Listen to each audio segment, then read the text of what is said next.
Justice Gavai देश के उन चुनिंदा न्यायाधीशों में से हैं जो फर्स्ट जनरेशन लॉयर हैं, यानी जिनके परिवार में पहले कोई वकील या न्यायाधीश नहीं रहा।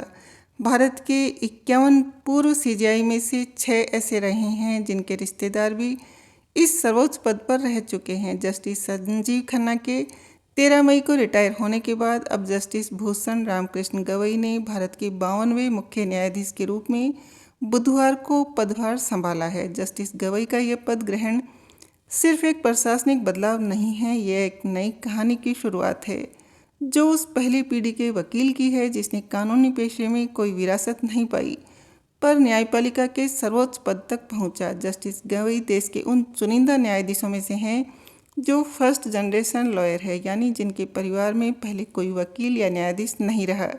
यह दिलचस्प इसलिए भी है क्योंकि अब तक भारत के 279 सुप्रीम कोर्ट जजों में से सिर्फ 104 करीब 37% ही ऐसे हैं जो फर्स्ट जनरेशन लॉयर रहे हैं। मुख्य न्यायाधीशों की बात करें तो 52 में से केवल 18 सीजेआई ऐसे रहे हैं जिनका कोई न्यायिक पारिवारिक इतिहास नहीं था। जस्टिस गवई भी अब इस खास क्लब में शामिल हो गए हैं।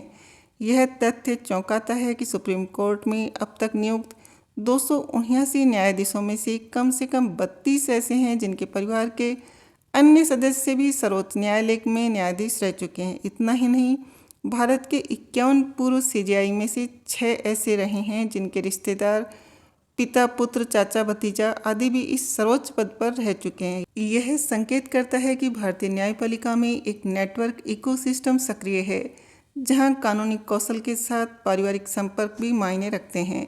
रिटायर हुए सीजेआई संजीव खन्ना का नाम भी न्यायिक वंशावली से जुड़ा है। उनके चाचा जस्टिस हंसराज खन्ना का नाम भारतीय न्यायिक इतिहास में एडीएम जबलपुर केस के संदर्भ में असहमति की मिसाल के तौर पर दर्ज है। 1976 में आपातकाल के दौरान जब सुप्रीम कोर्ट की बहुमत पीठ ने सरकार के पक्ष में फैसला सुनाया और कहा कि हबियस कॉर्पस जैसे अधिकार को निलंबित किया जा सकता है, तो जस्टिस हंसराज खन्ना इकलौते न्यायाधीश थे जिन्होंने इसका विरोध किया।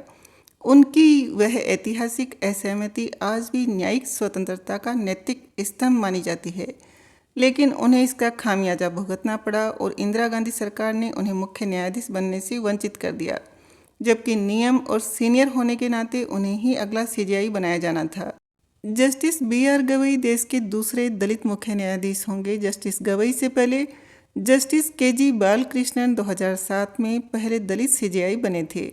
जस्टिस बीआर गवई का जन्म 24 नवंबर 1960 को महाराष्ट्र के अमरावती में हुआ था और उन्होंने 1985 में अपने कानूनी करियर की शुरुआत की थी। उच्चतम न्यायालय की वरिष्ठता सूची में जस्टिस गवई का नाम सबसे ऊपर है, इसलिए जस्टिस खन्ना ने उनका नाम आगे बढ़ाया था। जस्टिस गवई का कार्यकाल 23 नवंबर 2025 तक होगा, यानी वह इस पद से करीब 7 महीने में ही रिटायर हो जाएंगे। महाराष्ट्र के अमरावती से आने वाले जस्टिस बीआर गवई 16 मार्च 1985 को बार में शामिल हुए। 1987 तक उन्होंने बॉम्बे हाई कोर्ट के पूर्व एडवोकेट जनरल और जज राजा एस भोसले के साथ काम किया। 1990 के बाद उन्होंने मुख्य रूप से संवैधानिक और प्रशासनिक कानून में बॉम्बे हाई कोर्ट के नागपुर बेंच में प्रैक्टिस की।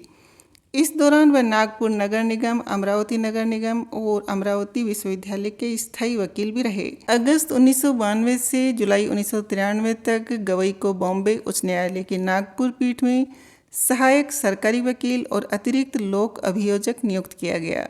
उन्हें 17 जनवरी 2000 से सरकारी वकील और लोक अभियोजक के रूप में नियुक्त किया गया। 14 नवंबर 2003 को उन्हें बॉम्बे उच्च न्यायालय के अतिरिक्त न्यायाधीश के रूप में पदोन्नत किया गया। 12 नवंबर 2005 को जस्टिस बीआर गवई उच्च न्यायालय के स्थायी न्यायाधीश बन गए। 24 मई 2019 को वह उच्चतम न्यायालय के न्यायाधीश बनाए गए। जस्टिस बीआर गवई उच्चतम न्यायालय की कई संविधान पीठ का हिस्सा रहे। इस दौरान वह कई ऐतिहासिक फैसलों का हिस्सा बने। वह 5 न्यायाधीशों की पीठ के सदस्य रहे जिसने सर्वसम्मति से केंद्र के 2019 के फैसले को बरकरार रखा। केंद्र ने अनुच्छेद 370 को निरस्त किया था, जिसके तहत जम्मू और कश्मीर को विशेष राज्य का दर्जा दिया गया था। जस्टिस गवई 5 न्यायाधीशों की उस पीठ का भी हिस्सा रहे जिसने राजनीतिक फंडिंग के लिए इस्तेमाल की जाने वाली चुनावी बॉन्ड योजना को रद्द कर दिया था। जस्टिस गवई उस पीठ का भी हिस्सा थे जिसने 1 के मुकाबले 4 के बहुमत से केंद्र सरकार के 2016 के 1000 रुपये और 500 रुपये के नोटों को बंद करने के फैसले को बरकरार रखा था। जस्टिस गवई 7 न्यायाधीशों वाली उस संविधान पीठ का भी हिस्सा थे जिसने 1 के मुकाबले 6 के बहुमत से यह फैसला सुनाया था कि राज्यों को अनुसूचित जातियों के भीतर उपवर्गीकरण करने का संवैधानिक अधिकार है। नवंबर 2024 में जस्टिस BR गवई की अध्यक्षता वाली 2 न्यायाधीशों की पीठ ने आरोपियों की संपत्तियों पर बुलडोजर के इस्तेमाल की आलोचना की। इस मामले में उन्होंने फैसला सुनाया कि उचित प्रक्रिया का पालन किए बिना किसी की भी संपत्तियों को ध्वस्त करना कानून के विपरीत है।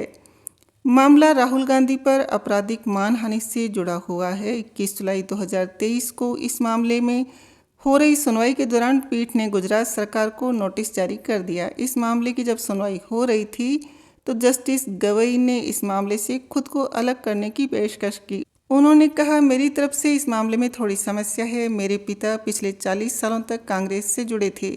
वह कांग्रेस के सदस्य नहीं थे, लेकिन उनकी सहायता से राज्यसभा और लोकसभा पहुंचे थे।